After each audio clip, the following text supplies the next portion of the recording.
Hey guys, welcome back. So this is my very first attempt on making a PC build video.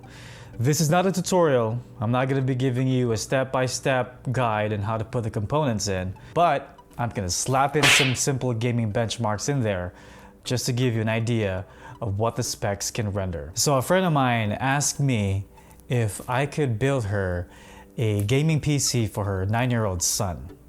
Yes, he's 9 years old.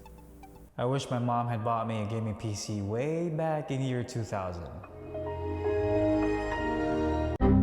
So I thought of choosing some parts that would fit within the budget that would sustain gaming performance and aesthetics as well. So hope you guys enjoyed the video and let's get to it.